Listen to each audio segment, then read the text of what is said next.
Langit pagi di kampung. Pagedangan masih berkabut tipis ketika sebuah mobil travel berhenti di mulut gang kecil.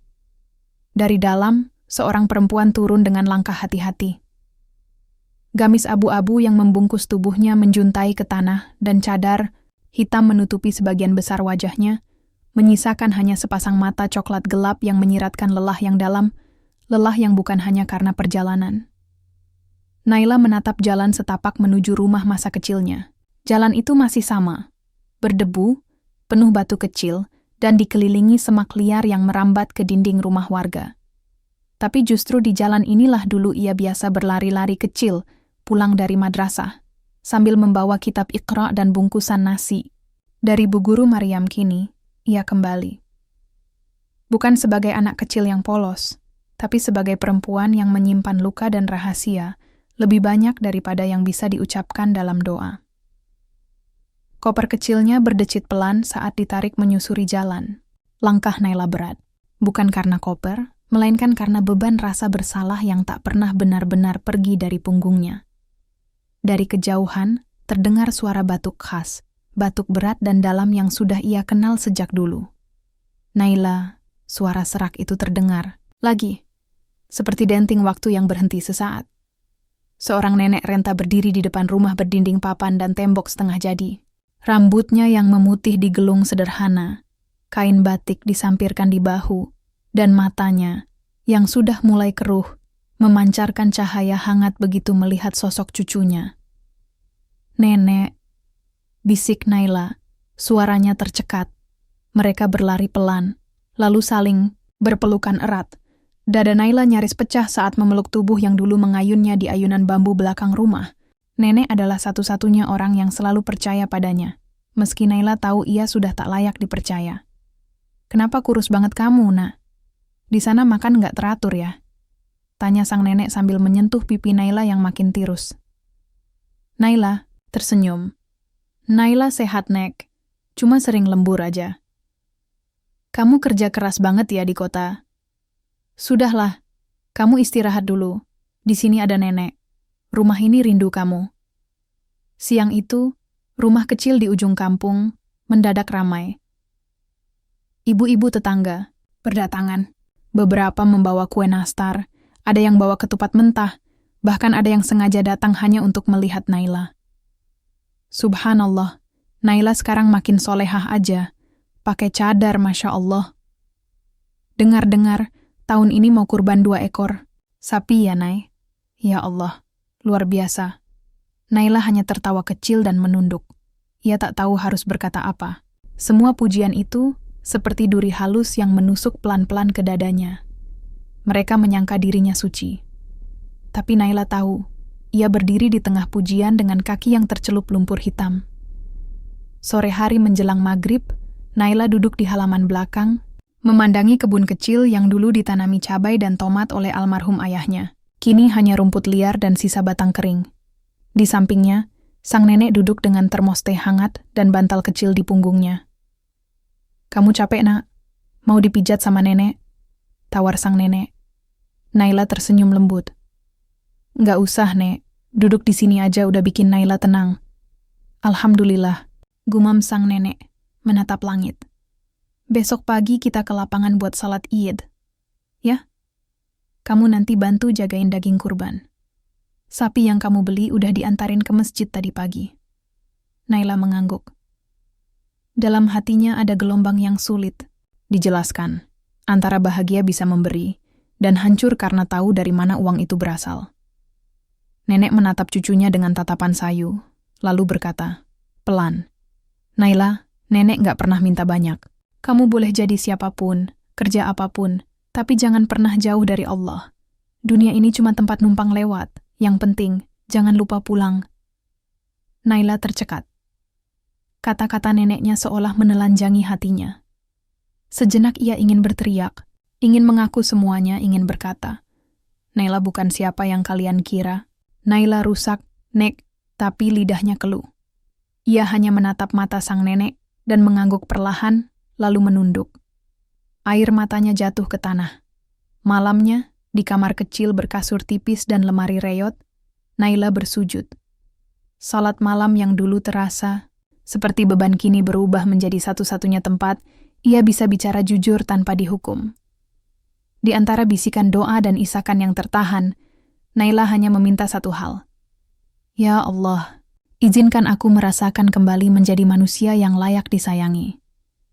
Walau hanya untuk beberapa hari saja, sebelum aku kembali jadi bayangan. Lampu-lampu kota menyala tanpa jeda, seolah dunia tak pernah kenal tidur. Di jantung malam Jakarta, suara klakson, deru mobil mewah, dan musik elektronik dari lounge eksklusif menjadi nyanyian rutin yang menyambut setiap langkah Naila.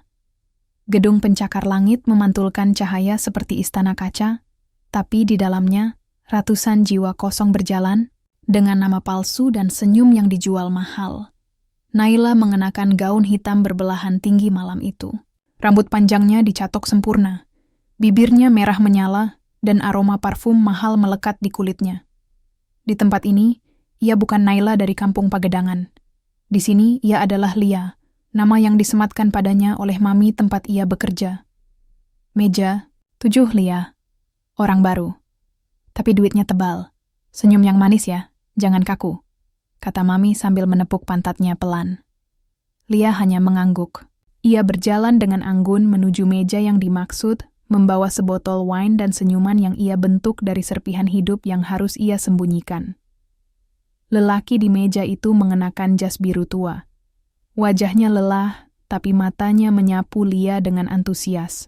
Ia mengulurkan tangan. Kamu beda dari yang lain, katanya. Ada kesedihan di mata kamu. Lia tersenyum.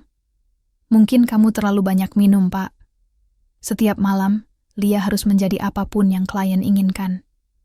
Kadang menjadi pendengar, kadang teman, tidur kadang hanya bayangan dari wanita yang tak mereka punya. Di lounge itu, semua perempuan tampak kuat, tapi di kamar kos mereka masing-masing, semua hancur diam-diam. Kos Naila berada di lantai 4 sebuah bangunan tua di belakang Mall FX. Kamarnya sempit, hanya cukup untuk kasur kecil, meja rias, dan satu rak buku yang dipenuhi novel agama, tafsir, dan jurnal psikologi. Ironis, pikirnya. Seorang Elsie yang mengkaji tafsir Al-Ma'idah di sela malam. Tapi itulah Naila. Ia tidak pernah sepenuhnya menjadi Lia, meski dunia memaksanya untuk itu. Malam itu, sepulang dari lounge, Naila membuka ponselnya. Notifikasi dari grup WA keluarga muncul. Besok panitia kurban butuh orang buat jagain sapi. Siapa yang bisa bantu? Tangannya gemetar. Di layar, ada foto nenek tersenyum sambil duduk di halaman rumah. Rambut putihnya disanggul, dan sehelai sarung kecil melilit bahunya. Naila mengusap wajahnya perlahan. Tubuhnya masih dibungkus gaun malam, tapi hati kecilnya sudah pulang ke kampung lebih dulu. Ke rumah yang dindingnya mengelupas, ke tikar pandan yang selalu ada aroma kapur barus, ke suara azan dari mushola kecil, tempat ayahnya dulu menjadi marbot. Air mata jatuh, pagi menjelang, ketika langit Jakarta masih kelabu dan udara lembab menyelimuti kota. Naila berjalan ke dapur kecil di ujung koridor kos. Ia memasak mie instan, satu-satunya makanan yang bisa ia tahan dalam perut tanpa merasa mual. Pekerjaannya membuatnya alergi terhadap kemewahan, tapi terlalu miskin untuk berhenti. Ia menatap cermin di kamar. Wajah yang biasanya dihias sempurna, kini polos, letih dengan mata sembab dan bibir pucat. Siapa kamu, Naila? Bisiknya. Dan tak ada jawaban. Sore harinya, Lia kembali bekerja. Ia menyapa klien, tertawa pelan, meminum anggur yang tak pernah ia telan, dan berdansa dengan tubuh yang sudah hafal irama hipokrit kota. Salah satu klien malam itu menggenggam tangannya terlalu erat. Kenapa kamu kelihatan selalu sedih, Lia? Karena saya perempuan yang terlalu sering pulang ke hati yang kosong. Laki-laki itu tertawa, mengira itu candaan. Tapi bagi Naila, itu adalah potongan kejujuran yang bocor tanpa izin. 3 hari sebelum Idul Adha, Naila duduk di balkon kosnya yang sempit. Ia menatap langit Jakarta yang kelam dan mengetik pesan ke salah satu kenalan bisnis gelapnya. Saya minta tolong carikan 2 ekor sapi kurban. Dikirim ke kampung saya. Kirim atas nama saya dan almarhum bapak. Laki-laki itu membalas. Uangnya saya tarik dari simpanan kamu ya. Lagi-lagi kurban? Kamu beneran LC apa calon ustazah sih, Nay? Naila tak membalas. Ia hanya menutup ponselnya dan memejamkan mata. Malam sebelum keberangkatannya pulang kampung, Naila bersujud lebih lama dari biasanya. Di sejadah sempit yang dibelinya dari Tanah Abang, ia menangis diam-diam. Ya Allah, aku bukan orang baik, tapi aku pulang bukan untuk berpura-pura. Aku pulang untuk memeluk sisa diriku yang masih bertahan. Langit fajar memerah lembut, dan udara kampung pagi itu menghembuskan aroma khas. Bau embun, tanah basah, dan daun pisang yang mulai dilayukan untuk membungkus lontong. Suara takbir bersahut-sahutan dari berbagai masjid dan musholla, seperti gema kerinduan kepada Allah yang dilantunkan dengan penuh cinta. Naila bangun lebih awal dari biasanya. Di kamar kecil berdinding kayu, ia duduk diam di depan cermin tua yang buram. Ia mengenakan gamis putih bersih, jilbab lembut warna krem susu, dan selendang kecil yang ditenun neneknya sendiri. Wajahnya tak bersolek, tapi dari senyumnya yang tenang, siapapun bisa salah sangka bahwa hidupnya penuh berkah dan ketenangan, padahal tidak.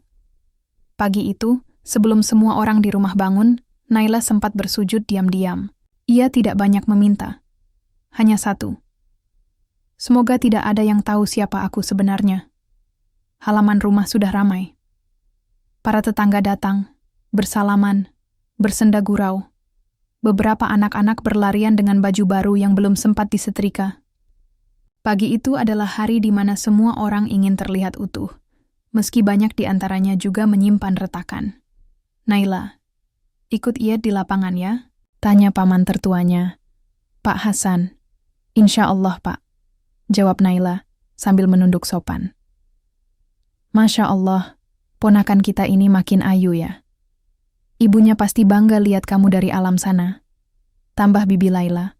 Matanya berkaca-kaca. Naila menelan ludahnya. Perlahan. Ia ingin menjawab. Kalau mama tahu pekerjaanku, mungkin mama nggak akan mau mengakui aku. Tapi ia hanya diam, menggenggam ujung bajunya erat-erat. Di lapangan, suara takbir menggetarkan dada. Orang-orang berjejer rapi. Lelaki, perempuan, anak-anak.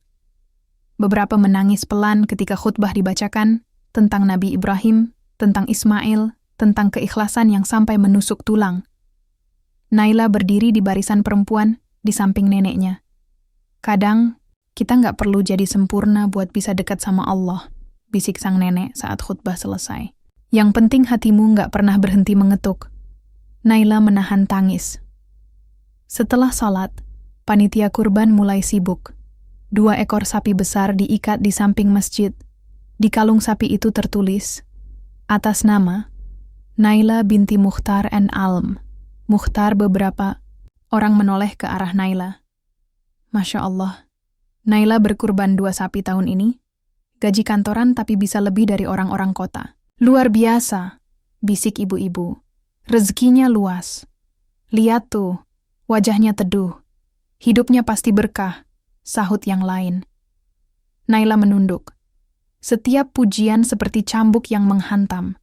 Bukan karena dia tidak suka dipuji, tapi karena dia tahu semua yang dipandang indah itu dibangun dari pekerjaan yang tak pernah bisa ia ceritakan. Sore hari, daging kurban dibagi-bagikan. Naila membantu dengan telaten. Ia membungkus, mencatat nama warga, bahkan mengantarkan ke rumah-rumah yang jauh. Anak-anak kecil menyebutnya Kak Naila yang baik. Para orang tua menyebutnya anak solehah yang sukses di perantauan. Tapi Naila tahu, itu semua hanya persepsi. Kenyataan tak pernah sesederhana yang mereka lihat. Malam harinya, saat rumah mulai sepi dan bintang memenuhi langit, Naila duduk di tikar depan rumah. Di tangannya, secangkir teh panas dan sepucuk surat yang belum pernah ia kirim. Surat untuk almarhum ibunya. Mah, kalau mama masih hidup, mungkin Naila nggak akan sekehilangan ini. Naila kerja keras bukan karena tamak, tapi karena ingin bertahan. Naila berdosa, Ma. Tapi Naila masih ingin dicintai Allah, masih ingin pulang. Surat itu tak pernah dikirim. Tapi malam itu, Ia baca berulang kali, seolah berharap ruh ibunya bisa mendengarkan langsung dari langit. Beberapa saat kemudian, nenek duduk di sampingnya. Kamu ingat waktu kecil kamu pernah bilang ke nenek, aku mau jadi guru ngaji. Naila tersenyum pahit. Iya, Nek, tapi hidup nggak semudah itu. Nggak. Tapi hidup juga nggak sekejam itu kalau kita jujur. Kamu bawa sesuatu dari kota? Naila tersentak. Apa maksud nenek? Nenek tak menjawab. Ia hanya menatap langit.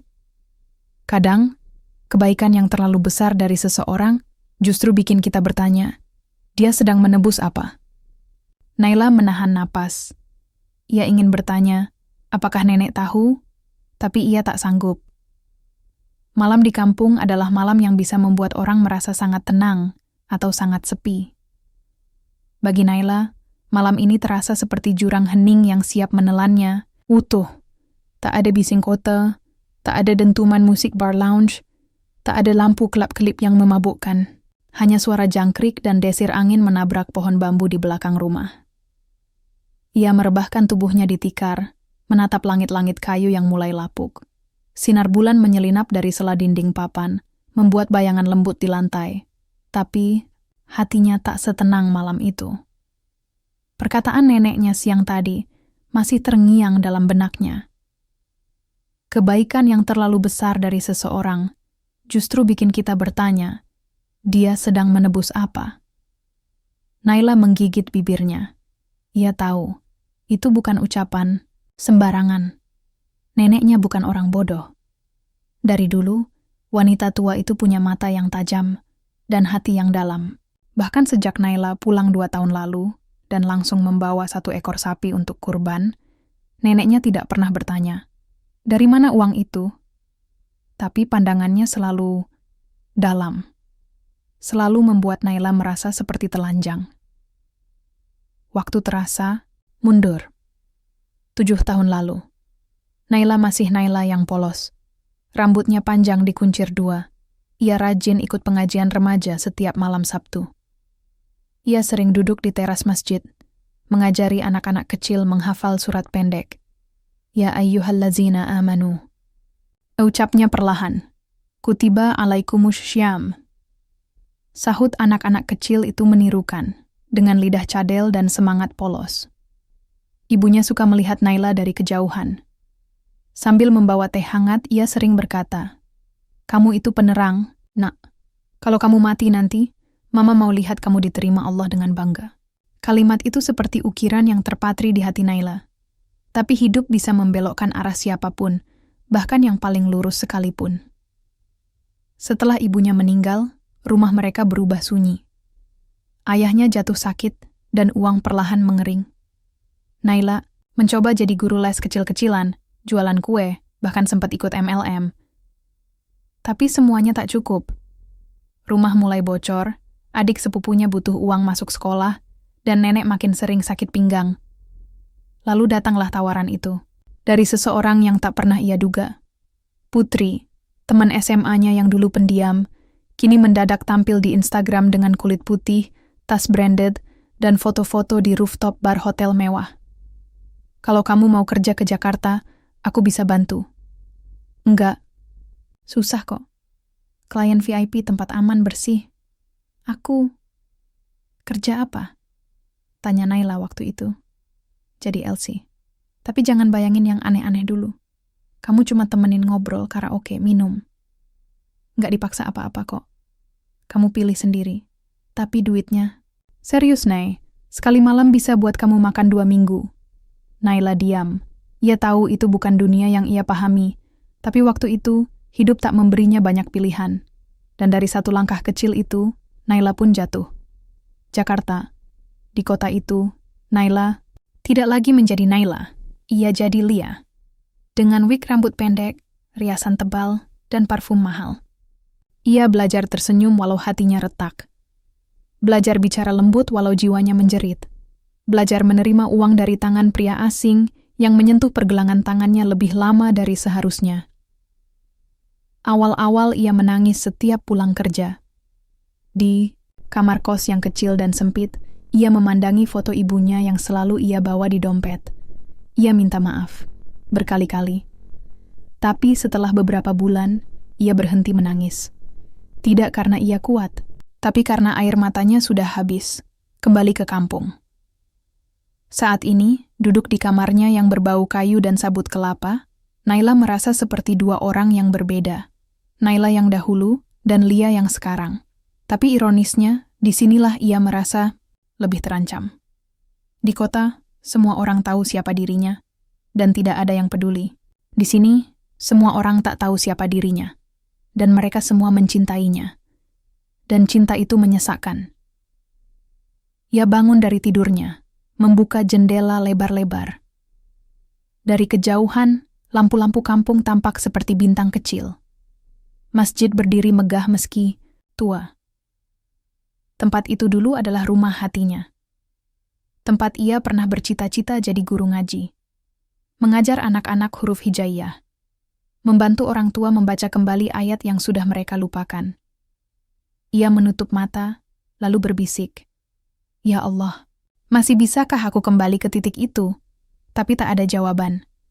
Hanya suara angin dan suara neneknya yang tiba-tiba muncul dari balik pintu. "Kamu nggak tidur, Nak?" Naila kaget. Ia buru-buru mengusap matanya. "Belum ngantuk, Nek. Anginnya enak malam ini." Nenek duduk di kursi kayu di depan jendela. Ia menatap langit, lalu berkata, "Bulan malam ini bulat banget ya, tapi dia nggak punya cahayanya sendiri. Cuman mantulin cahaya matahari." Naila diam. Nenek menoleh padanya dan berkata pelan, "Kadang, kita cuma bisa mantulin cahaya orang lain. Tapi kalau pantulannya jujur, tetap bisa jadi penerang." Kata-kata itu menusuk Naila tepat di dada. Ia ingin menangis, memeluk neneknya, dan berkata semuanya. Tapi ia tak bisa. Bukan karena takut dihukum, tapi karena takut dicintai dengan kecewa. Pagi menjelang dengan suara ayam jantan dan bunyi genting di sapu angin. Kampung selalu punya caranya sendiri membangunkan orang. Tak pernah pakai alarm keras, tapi dengan cara yang lembut, seolah hidup hanya mengalir, bukan berlari.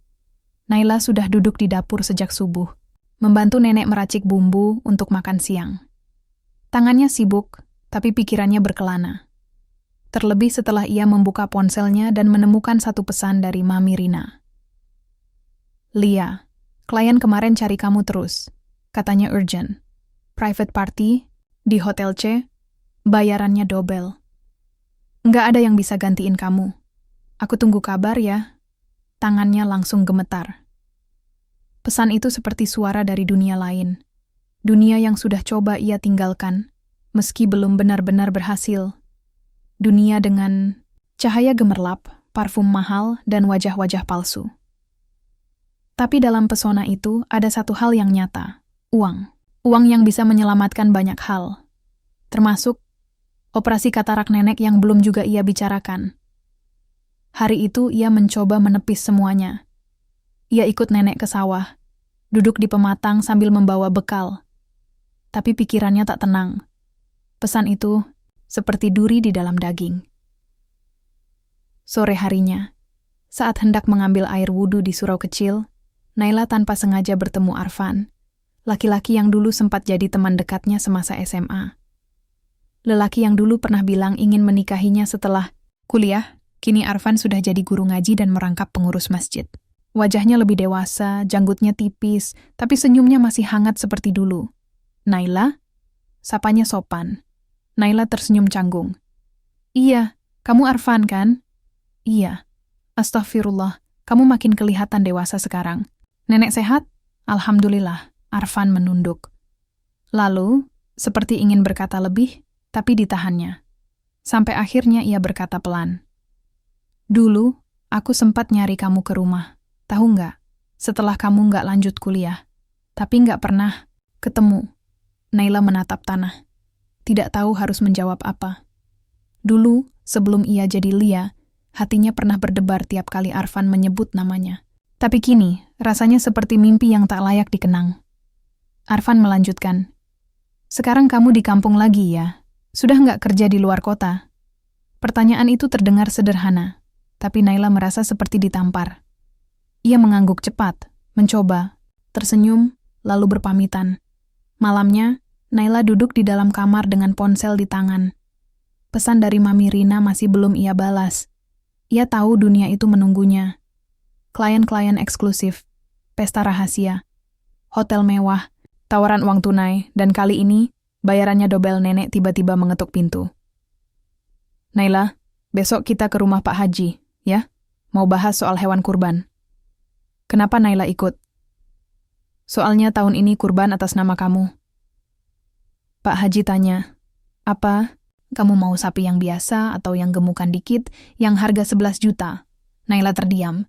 Ia bahkan belum bilang kalau uang kurban tahun ini diambil dari sisa simpanan dari Lia, nama yang ia kubur dalam-dalam di Jakarta. Ia hanya mengangguk. Iya, besok ikut, Nek. Nenek memandangnya lama, lalu berkata, kadang orang ngasih kebaikan kayak ninggalin jejak.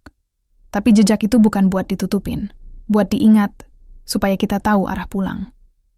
Setelah nenek keluar, Naila menatap layar ponselnya sekali lagi, lalu membuka aplikasi pesan dan mengetik pelan. Maaf, Mami. Lia nggak bisa balik dulu, maaf. Ia tekan send, lalu mematikan ponsel. Untuk pertama kalinya setelah sekian lama, ia ingin tidur tanpa menunggu notifikasi apapun. Tapi takdir punya caranya sendiri untuk bercanda. Keesokan harinya, saat Naila ikut nenek ke rumah Pak Haji untuk membahas soal sapi kurban, ia melihat sosok tak asing sedang duduk di teras rumah itu. Putri, teman SMA-nya, orang pertama yang membawanya ke dunia Lia. Putri tersenyum tipis saat melihat Naila. Lia, bisiknya lirih. Akhirnya aku ketemu kamu juga. Udara di teras rumah Pak Haji mendadak menegang. Suara jangkrik dan ayam kampung yang biasa jadi latar kehidupan desa kini terdengar seperti gema dari dunia lain. Naila membeku. Putri berdiri di depannya, mengenakan pakaian sederhana, tapi dengan cara berdiri dan tatapan yang hanya bisa dimiliki seseorang yang terbiasa hidup dalam sandiwara. Putri menarik sudut bibirnya. Senyum kecil tapi penuh makna. Kamu cantik banget sekarang, Nay. Udah cocok jadi ibu pejabat kampung. Naila menahan napas. Sekilas dia mencium aroma parfum mahal yang familiar. Aroma yang dulu juga ia pakai di hotel-hotel berbintang. Aku, Naila, bukan Lia. Jawabnya pelan tapi tegas. Putri terkekeh. Nama boleh berubah, tapi masa lalu itu kayak bayangan, Nay. Sekuat apapun kamu lari, dia tetap ikut di belakang. Nenek yang sejak tadi berbincang dengan Pak Haji belum menyadari ketegangan antara dua perempuan itu. Naila segera menarik Putri menjauh dari rumah, ke sudut kebun kecil di belakang. Ngapain kamu kesini? Ada kerjaan, klien spesial. Dia nyari kamu. Aku udah keluar dari itu semua. Nay, dia bukan orang biasa. Dia pejabat daerah. Dia tahu nama asli kamu. Dia tahu kamu di sini. Putri mengeluarkan ponsel, menunjukkan foto layar obrolan. Nama Naila Fitria, lengkap dengan alamat rumah, dan foto terbaru yang jelas. Diambil diam-diam dari belakang rumah. Naila menarik napas panjang. Kamu gila? Kamu tahu sendiri. Kerjaan kayak kita nggak pernah ada pensiunnya. Kita bisa keluar dari dunia itu, tapi dunia itu nggak selalu keluar dari kita. Apalagi kalau pernah bikin orang tergila-gila. Putri menatapnya serius. Cuma satu malam, Nay. Satu kali. Uangnya cukup buat operasi nenekmu, kurban 3 ekor sapi, dan sisa hidupmu. Dia mau ketemu di hotel dekat kota kabupaten. Aman. Private. Naila merasa langit di atasnya runtuh perlahan. Dunia yang coba ia kubur kembali merangkak naik dari dalam tanah. Malam itu, Naila duduk sendiri di kamar, ditemani doa dan air mata. Ia membaca Al-Quran sambil berusaha mengusir suara-suara dari masa lalu. Tapi pikirannya penuh dengan tanya. Jika masa lalunya memang tak bisa ditutup, mungkinkah ia setidaknya bisa menebusnya? Nenek mengetuk pintu pelan. Kamu besok bisa antar nenek ke puskesmas? Mataku makin kabur. Hati Naila seperti ditusuk. Ia tahu operasi itu butuh uang. Belasan juta. Uang yang tak mungkin ia dapat dari kerja halal dalam waktu dekat. Dan pesan dari Putri datang lagi. Besok jam 8 malam. Aku tunggu di halte belakang pasar. Kalau kamu nggak datang, dia bakal datang sendiri ke sini. Pagi menjelang Idul Adha, kampung mulai ramai. Anak-anak sudah bermain di pelataran masjid. Para lelaki mulai mempersiapkan kandang hewan kurban. Pak Haji bahkan menyebut Naila sebagai contoh pemudi solehah yang peduli kampung. Semua terlihat sempurna. Tapi dalam hati Naila, badai sudah nyaris pecah. Hari Idul Adha tinggal 2 hari lagi. Desa semakin ramai dengan persiapan. Suara takbir sudah mulai berkumandang dari mushola kecil di ujung jalan. Warga hilir mudik membawa daun pisang, nasi, dan lauk untuk dibagikan saat hari pemotongan hewan. Di balik semua kesibukan itu, Naila merasa seperti bayangan. Ia berjalan, membantu, tersenyum, tapi jiwanya seolah tidak ada di sana. Malam hari, setelah nenek tidur, Naila kembali membuka pesan dari Putri. Pukul 8. Di halte belakang, pasar. Tangannya gemetar. Ia membuka dompet kecil tempat ia menyimpan sisa uang hasil kerjanya dulu. Uang itu nyaris habis. Yang tersisa tak akan cukup untuk operasi nenek, apalagi tambahan biaya hidup jika ia tetap tinggal di kampung. Ia mencoba berdoa, minta petunjuk, tapi pikirannya terlalu riuh.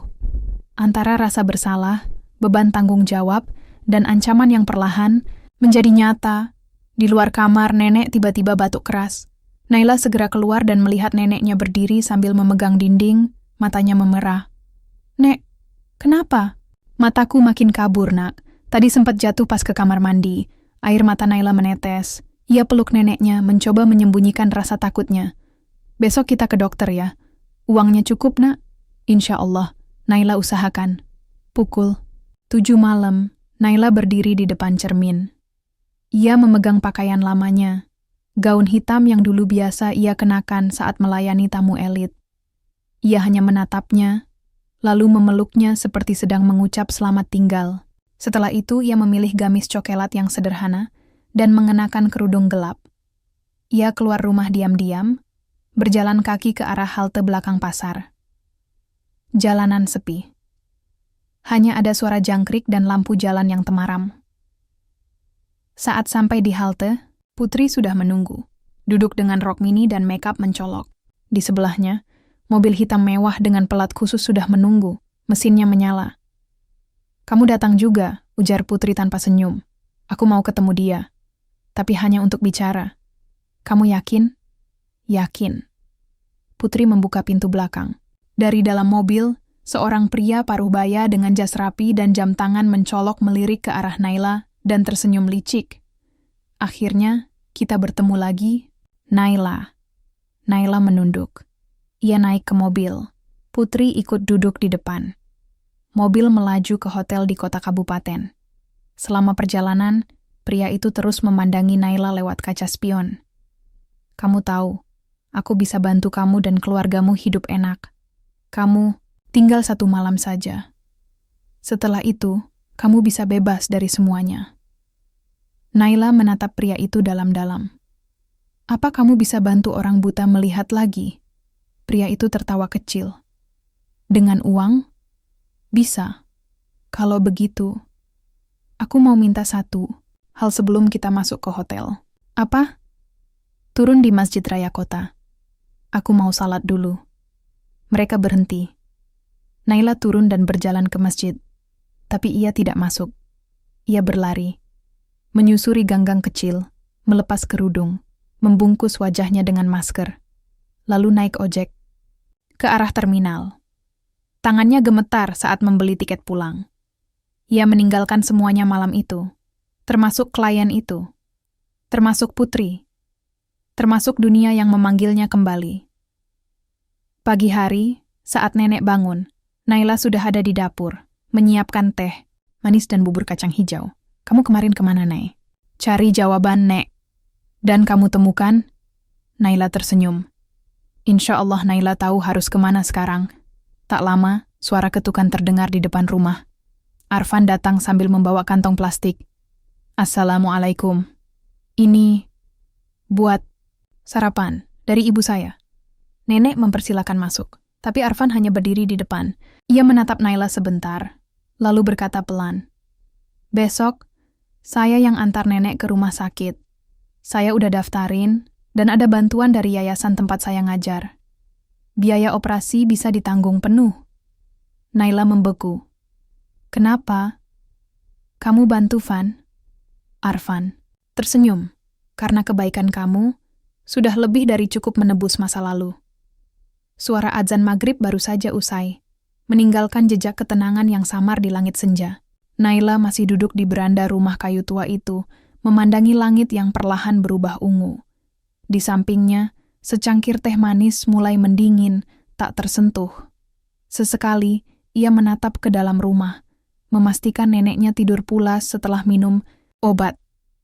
Tapi malam ini, ketenangan terasa seperti selimut tipis di tengah hujan lebat. Ia dingin, ia rapuh, dan tak bisa lagi melindungi hati Naila dari kenangan yang selama ini ia kunci rapat-rapat. Ia menarik napas panjang. "Sampai kapan aku bisa terus pura-pura?" Angin malam membawa aroma tanah dan daun basah, tapi juga membawa serpihan memori yang menyesakan. 5 tahun lalu Naila berdiri di depan sebuah gang sempit di Jakarta Selatan. Tas punggungnya berat, tak sebanding dengan isi dompetnya yang hanya ada 2 lembar uang lusuh dan 1 foto nenek yang ia lipat rapi. Kota besar tak menyambutnya dengan harapan, melainkan dengan hiruk-pikuk yang menggigit nyali. Awalnya ia tinggal bersama Rika, teman lamanya yang sudah lebih dulu sukses di kota. Rika memperkenalkan Naila ke sebuah salon kecil, tempat ia menjadi asisten yang lebih banyak menyapu rambut dan mencuci handuk. Gaji 2 juta, potong uang makan, sisanya pas-pasan, Nay. Tapi mending daripada di kampung, kan? Naila tersenyum. Ia menerima semuanya. Selama bisa kirim uang ke nenek, ia rela hidup seadanya. Tapi waktu tak lama berpihak. Suatu malam, ia pulang lebih lambat, jalanan sepi. Kos-kosannya sudah dikunci dari dalam. Tak ada yang membuka meski ia menggedor-gedor pintu berulang kali. Ia tidur di emperan warung. Itu malam pertama ia menangis diam-diam sambil memeluk tas ranselnya seperti pelampung yang sia-sia. Pagi berikutnya, ia diusir dari kos karena dianggap membahayakan reputasi tempat. Rika tak bisa bantu banyak. Naila lalu pindah ke mushola 24 jam, tidur dengan tas sebagai bantal, dan mandi dengan air seadanya. Ia mencoba melamar jadi SPG mall, tapi butuh ijazah dan pengalaman. Lalu melamar jadi pelayan kafe, tapi ditolak karena terlalu pendiam, sampai ia benar-benar kehabisan arah. Suatu sore, saat duduk termenung di taman kota, seseorang menyapanya. "Kamu Naila, kan? Aku Putri." Temannya Rika juga. Putri wangi, cantik, berpakaian glamor. Tapi matanya seperti tahu semua luka Naila. "Aku tahu kamu butuh kerja. Dunia ini kejam buat orang baik. Tapi aku bisa bantu kamu bertahan, asal kamu berani." Naila menolak saat itu. Tapi malamnya, saat perutnya kosong dan ia menggigil sendirian di musala, kalimat Putri terngiang lagi.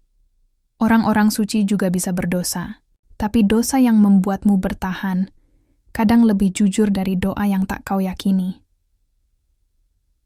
Beberapa minggu kemudian, ia menerima tawaran itu. Nama Naila menghilang. Ia dikenal sebagai Lia. Dunia Lia-Lia bukan hanya nama.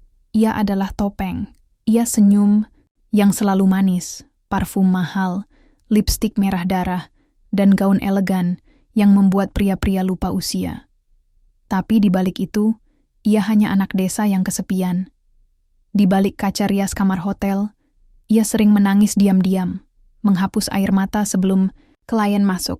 Ia belajar bagaimana bersikap ramah tanpa hati, tersenyum tanpa rasa, menemani tanpa benar-benar hadir. Tiap malam ia hanya ingin satu hal, semoga nenek baik-baik saja. Semoga takdir bisa aku tebus suatu hari.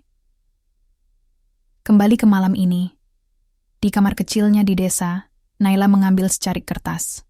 Ia menulis, "Untuk diriku yang dulu, aku minta maaf. Karena aku biarkan kamu terluka sendirian. Aku biarkan kamu tidur lapar. Aku biarkan kamu terjatuh tanpa tangan yang menggenggam. Dan kini, aku yang baru hanya bisa mencoba memperbaiki semuanya, walau tak ada yang bisa menghapus dosa. Tapi mungkin Tuhan masih beri aku kesempatan. Surat itu ia lipat. Ia selipkan di bawah sajadah. Lalu ia sujud. Lama. Paling lama dari semua sujud yang pernah ia lakukan. Air matanya mengalir deras. Tapi kali ini, bukan karena takut, melainkan karena rindu.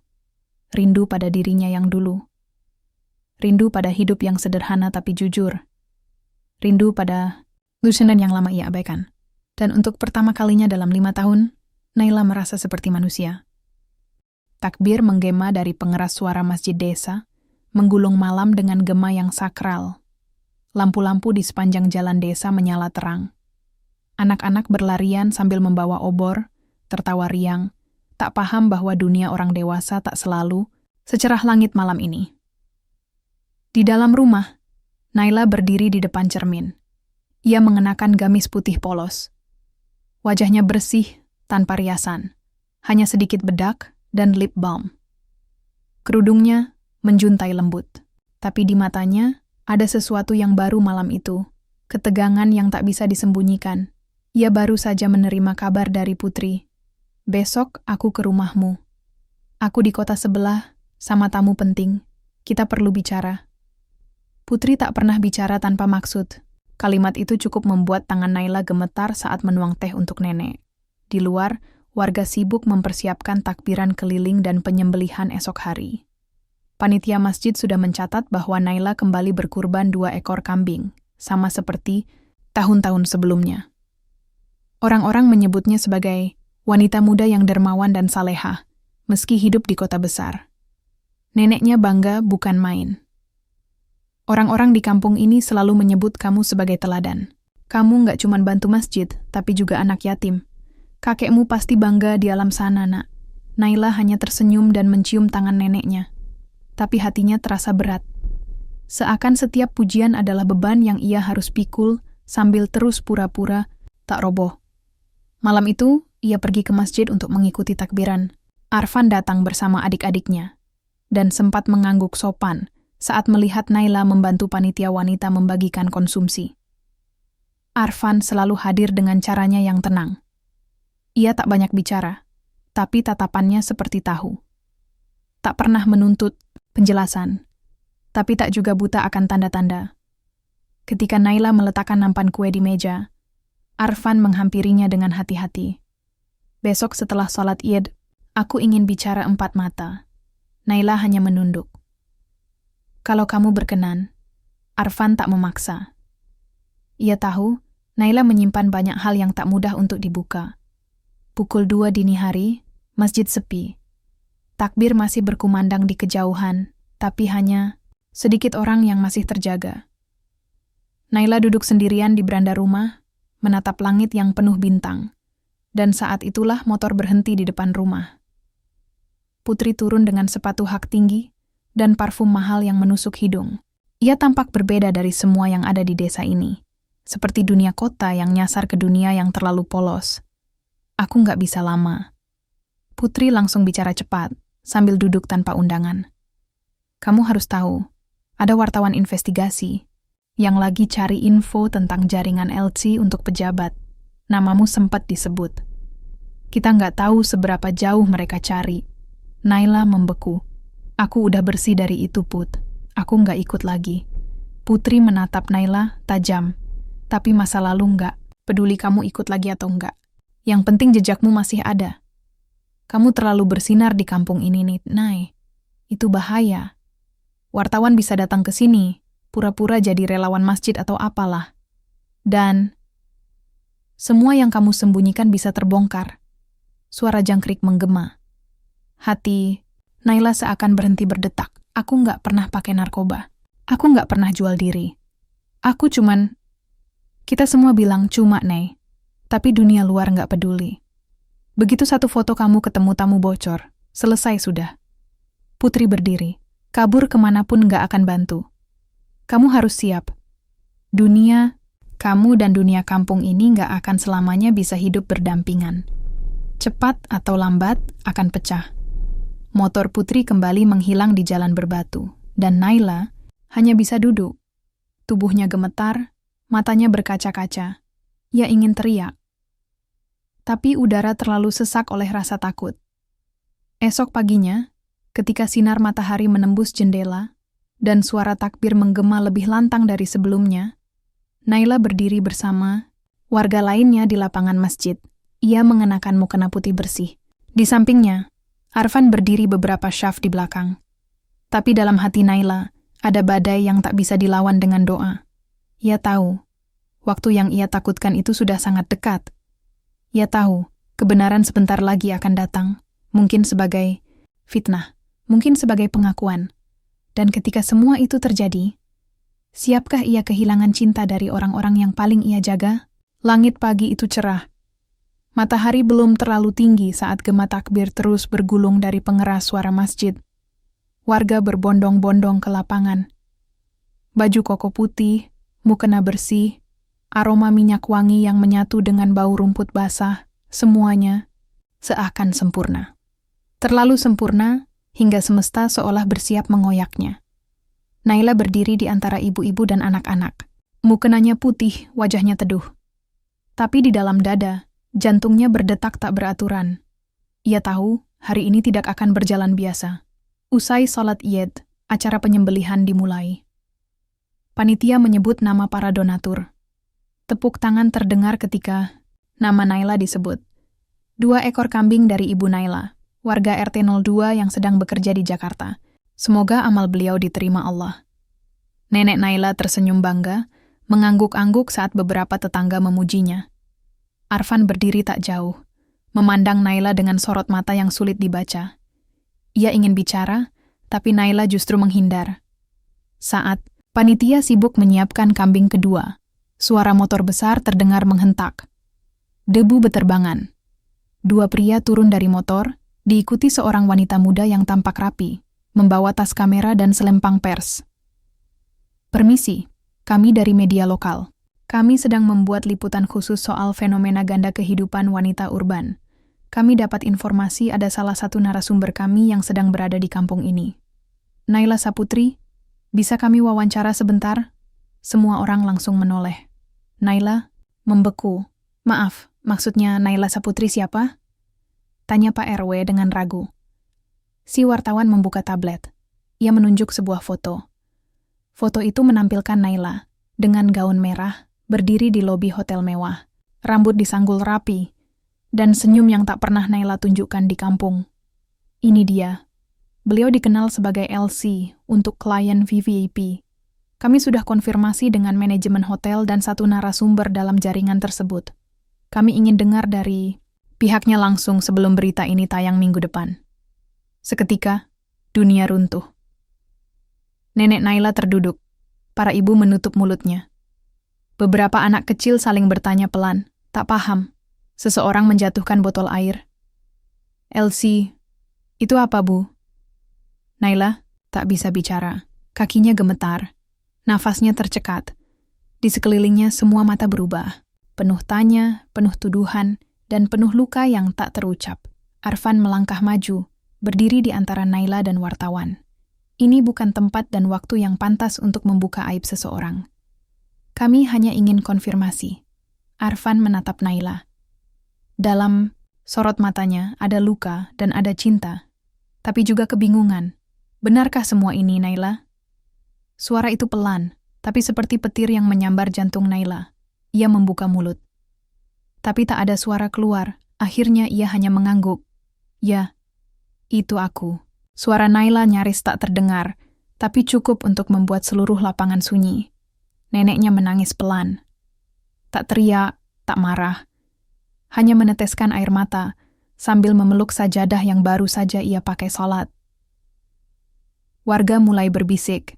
1-2 orang mundur. Yang tadinya memuji, kini memandang dengan cemas. Bahkan benci. Naila perlahan berjalan meninggalkan kerumunan. Ia melepas mukenanya. Kakinya tak kuat menopang, tapi ia terus melangkah ke belakang masjid. Di sana, ia duduk di tangga kecil, menyandarkan kepala ke dinding. Air matanya tumpah, bukan hanya karena rasa malu, Tapi karena ia tahu, semua yang ia bangun selama ini, semua upaya untuk memperbaiki diri, hancur dalam sekejap. Langit tetap cerah. Takbir masih berkumandang. Tapi dalam hati Naila, tak ada lagi hari raya. Beberapa menit kemudian, langkah pelan terdengar mendekat. Arfan duduk di sampingnya. Sunyi. Lama sekali mereka hanya diam. Lalu Arfan bicara. "Liri, aku tahu kamu berbeda. Tapi aku nggak pernah nyangka seberat ini." Naila mengangguk. "Aku nggak minta dimaafkan. Aku cuma pengen nenek nggak malu." Arfan menatap langit. "Kamu manusia, Nay. Bukan malaikat. Tapi bukan juga iblis. Aku nggak tahu harus bilang apa ke semua orang. Tapi aku masih ingin bicara sama kamu. Nanti. Saat kamu siap." Naila menangis lagi. Tapi kali ini, ada kelegaan kecil di sana. Mungkin bukan semuanya hilang. Mungkin cinta tetap bisa tumbuh meski dari reruntuhan. Desa itu seperti kehilangan warnanya. Biasanya, usai salat Idul Adha, suasana kampung dipenuhi aroma sate, tawa anak-anak yang berlarian, dan bunyi lesung dari dapur para ibu. Tapi hari itu, hanya terdengar suara angin dan langkah kaki yang menjauh satu persatu. Naila berjalan sendirian pulang ke rumah neneknya. Tak ada yang menyapanya. Bahkan suara kambing pun seolah ikut bungkam. Langkah kakinya pelan, seakan setiap pijakan adalah hukuman. Neneknya tak bicara banyak. Hanya duduk di kursi, rotan di depan rumah, memandang ke sawah yang mulai menguning. "Makan dulu, Nak," ucap nenek pelan sambil menyodorkan piring. Tapi Naila tak sanggup makan. Makanan yang semula ia beli dengan bangga, kini seperti menusuk lidah. Ia hanya duduk di lantai, menyandarkan kepalanya di pangkuan nenek. "Aku ini cucu yang memalukan, Nek." Bisiknya nenek tak menjawab. Tangannya yang keriput hanya mengelus kepala Naila dengan gerakan lambat dan sabar. Dalam hatinya mungkin remuk. Tapi darah tetap darah. Cinta tetap cinta. "Orang-orang ngomongin aku, Nek. Mereka jijik sama aku. Kalau kamu tanya apa nenek kecewa? Iya. Tapi kalau kamu tanya apakah nenek masih sayang? Kamu nggak perlu tanya. Kamu tahu jawabannya." Naila menangis lagi. Dalam diam, sore hari turun hujan. Langit yang tadi cerah tiba-tiba gelap. Petir sesekali menyambar di kejauhan. Naila keluar, duduk di teras, membiarkan gerimis menyentuh pipinya yang masih lembab. Sejak kecil, hujan selalu jadi tempat pelariannya. Tapi kali ini, hujan tak bisa sembunyikan tangisnya. Ponselnya terus berbunyi. Notifikasi berita dari berbagai portal online. Wanita dermawan di desa X, ternyata LC di ibu kota. Warga, syok. Tokoh muda Idul Adha diduga pekerja malam. Nama Naila viral. Bukan karena prestasi, tapi karena aib malam harinya, suara ketukan pelan terdengar di pintu. Nenek yang membukakan. Ternyata Arfan. Rambutnya basah, jaketnya penuh percikan hujan. "Aku cuma mau kasih ini," ucapnya sambil menyodorkan sebuah kardus kecil. Naila membuka kardus itu. Isinya setumpuk kertas proposal dan lembaran perencanaan sebuah usaha kecil, kedai kopi dan roti bakar untuk pemuda desa. Ada logo sederhana dan ide bisnis tertulis rapi. Di pojok bawah, ada tulisan tangan. "Jika kamu mau mulai dari nol, aku siap bantu, tapi keputusan ada di kamu. Arfan." Naila terdiam, dunia masih menghukumnya, tapi ada satu tangan yang belum melepaskannya. "Kenapa kamu masih datang?" Tanyanya pelan. Arfan menatap Naila dalam-dalam. "Karena luka bisa sembuh. Kalau kamu mau sembuh, tapi kamu harus mau berdiri dulu. Jangan biarin diri kamu mati dalam pandangan orang." Malam itu, Naila tak tidur. Ia duduk menghadap jendela, memandangi desa yang mulai tenang. Air hujan menyusuri genteng, menetes ke tanah, membawa debu dan noda yang lama menempel. Mungkin Tuhan sedang membasuhnya. Dan untuk pertama kalinya sejak rahasianya terbongkar, Naila tersenyum kecil. Masih samar, tapi nyata. Ia belum selesai. Tapi, ia tahu satu hal. Ia tidak sendiri. Jam menunjukkan pukul 4 pagi. Desa masih terlelap. Hanya suara jangkrik dan gemericik air hujan semalam yang tersisa, mengisi keheningan yang panjang. Tapi di dapur rumah nenek, lampu sudah menyala. Naila berdiri di depan kompor, memasak air untuk kopi. Di meja ada beberapa kertas proposal Arfan yang telah ia baca ulang.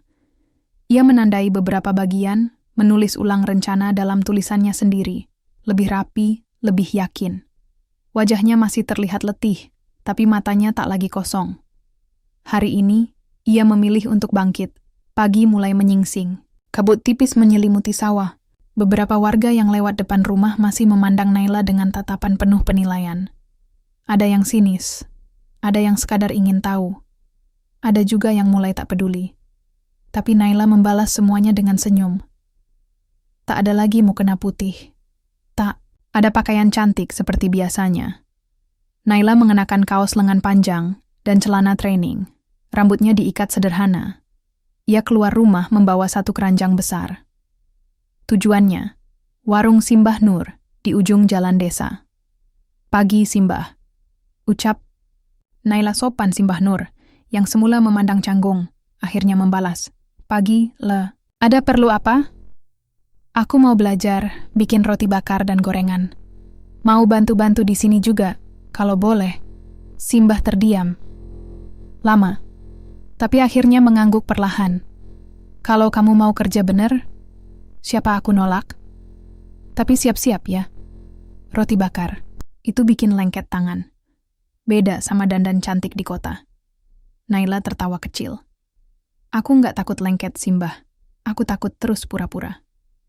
Beberapa hari berlalu. Desa mulai terbiasa melihat Naila keliling membawa keranjang, menjual roti, bakar di pagi dan sore. Kadang disambut baik, kadang ditolak, kadang dicibir. Tapi ia tetap jalan. Bahkan suatu pagi, seorang ibu yang dulu menyindirnya saat Idul Adha, mendekat diam-diam. Naila, roti bakarnya satu, ya. Anak saya doyan. Naila hanya tersenyum sambil membungkuskan pesanan. Hatinya hangat. Bukan karena pembelian itu, tapi karena perlahan dunia mulai membuka sedikit pintu maaf. Arfan datang sore harinya. Mereka duduk di bawah pohon mangga tua dekat sungai kecil. Naila menyerahkan proposal versi revisinya. Lebih sederhana, dengan modal yang realistis. Kalau jadi buka, aku mau mulai dari teras rumah nenek dulu. Jualan kecil-kecilan. Nama tempatnya, Naila terdiam sejenak, lalu tersenyum. Warung sebelum terbit. Karena aku mulai semuanya sebelum matahari bangkit lagi. Arfan menatapnya lama. Matanya penuh bangga. Kamu lebih kuat dari yang kamu pikir. Malamnya, di kamar yang remang, Naila menulis surat panjang. Kepada seseorang yang sudah tiada. Ayah, maaf. Anakmu sempat memilih jalan gelap demi terang yang semu. Tapi sekarang aku tahu. Cahaya itu bukan dicari. Cahaya itu diciptakan dari keberanian untuk jujur dan tekad untuk hidup lebih baik. Aku akan menebus semuanya, walau tidak dengan kemewahan, tapi dengan kebaikan. Surat itu ia lipat, ia selipkan di bawah bantal, lalu ia tidur dengan tenang untuk pertama kalinya dalam bertahun-tahun. Matahari baru saja muncul di ufuk timur, menyinari kampung yang mulai sibuk dengan aktivitas pagi. Di depan rumah nenek, kini berdiri sebuah tenda kecil bertuliskan warung sebelum terbit dengan dekorasi sederhana, kursi kayu, meja kecil, dan papan menu tulis tangan. Naila sedang menyajikan roti bakar dan kopi hangat untuk para tetangga yang mulai berdatangan. Senyumnya tulus tanpa topeng. Seorang anak kecil mendekat, memegang tangan ibunya yang tersenyum lebar. Naila, roti bakarnya enak banget. Seru anak itu penuh gembira. Naila membalas dengan penuh kasih. Terima kasih, Nak. Ayo, kalau mau belajar, nanti datang ke warung ya. Beberapa tetangga lain saling bertukar pandang, lalu tersenyum. Mereka tahu Naila bukan lagi perempuan yang mereka duga dulu. Ia telah berubah. Bukan karena omongan orang, tapi karena pilihan dan perjuangannya sendiri. Arfan duduk di pojok warung, memandang Naila dengan mata berbinar. Ia tahu, perjuangan masih panjang. Tapi hari ini, dia melihat titik awal yang nyata. Di rumah, Nenek tersenyum lirih sambil menatap foto almarhum ayah Naila di meja kecil. Kau sudah pulang, Nak. Pulang pada diri sendiri. Beberapa minggu kemudian, berita tentang warung kecil di desa itu mulai tersebar. Kisah Naila yang dulu penuh kontroversi kini menjadi inspirasi. Tak sedikit yang datang bukan hanya untuk roti bakar, tapi untuk mendengar ceritanya. Tentang jatuh, bangun, dan keberanian memilih jalan yang benar. Pada malam Idul Adha berikutnya, Naila berdiri di halaman rumah bersama nenek dan Arfan. Di tengah keceriaan berkurban dan saling berbagi daging, ia tahu satu hal pasti. Ia sudah menemukan rumah yang sesungguhnya. Bukan hanya tempat pulang, tapi tempat ia berdiri dengan bangga sebagai dirinya sendiri. Penutup. Kadang hidup memberikan jalan yang tak terduga, tapi bukan itu yang menentukan siapa kita. Melainkan bagaimana kita melangkah menapaki jalan itu. Naila bukan lagi sekadar wanita yang menyimpan rahasia. Ia adalah cahaya kecil di ujung jalan, yang menyinari hati siapa saja yang mau melihat dan percaya pada perubahan.